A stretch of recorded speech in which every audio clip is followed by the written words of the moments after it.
sheltered the souls so they could not be viewed in transit. This too was correct. He also had 1,000 eyes, but not, as had been rumored, 4 heads. Azrael was spectacularly made, and looked nothing like Jesus, as was so tirelessly depicted, though in truth the Nazarene was not at all as rendered either. Jesus and Azrael were not well acquainted. They travelled in different circles. Jesus was surprisingly unfamiliar with death, other than his own. The birds of the air were terrified of Azrael. His murmurs of assurance were incomprehensible to them. Their bones were hollow and filled with air, the sweetest air. Wasn't that enough? In lovely blue, around which lies most loving blue. Hölderlin. 4. The devil was once called Son of the Morning. He was the morning star. Now he was a sop, a concession, an afterthought. But this was just the inner voice talking, the still small voice, that little piece of God caught inside him like a fishbone, trying to make him feel bad. This was just God, who hadn't gotten over him, and never would. He threw him out of heaven so he could reside on earth. What kind of reasoning was that? God had let jealousy overcome him. Pique! He must have blanked out.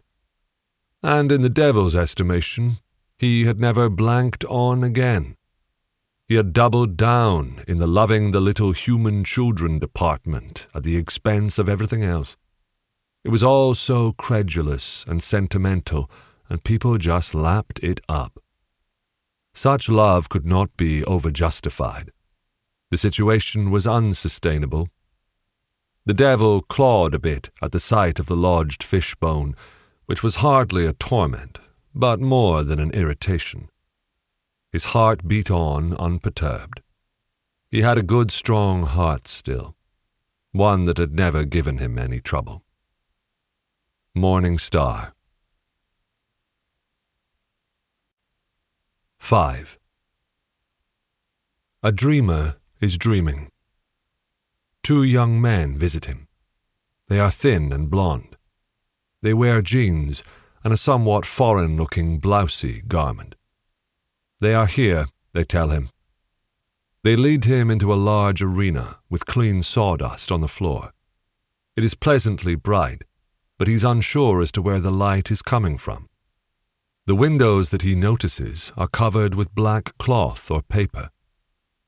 There they are, they tell him. 2 elephants stand in one corner, their trunks entwined.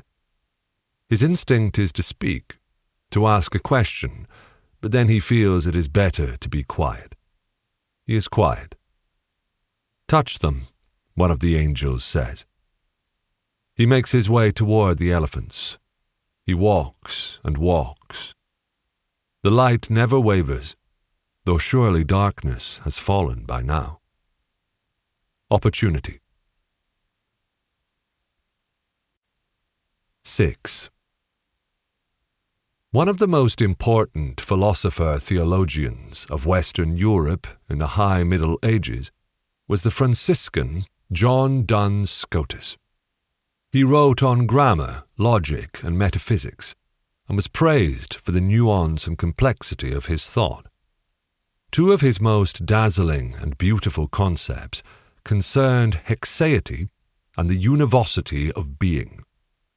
Hexaity is the thisness of everything, that quality in all which is individualizing, particular. The univocity of being is the argument that we all are one in the oneness of God. All life, water, trees, animals, participate in the same being, and that being is holy. Certain renditions of Scotus show him wearing a snug, vaguely conical hat, and it might be more than legend that he believed this assisted in the retention of metaphysical wisdom. His Franciscan followers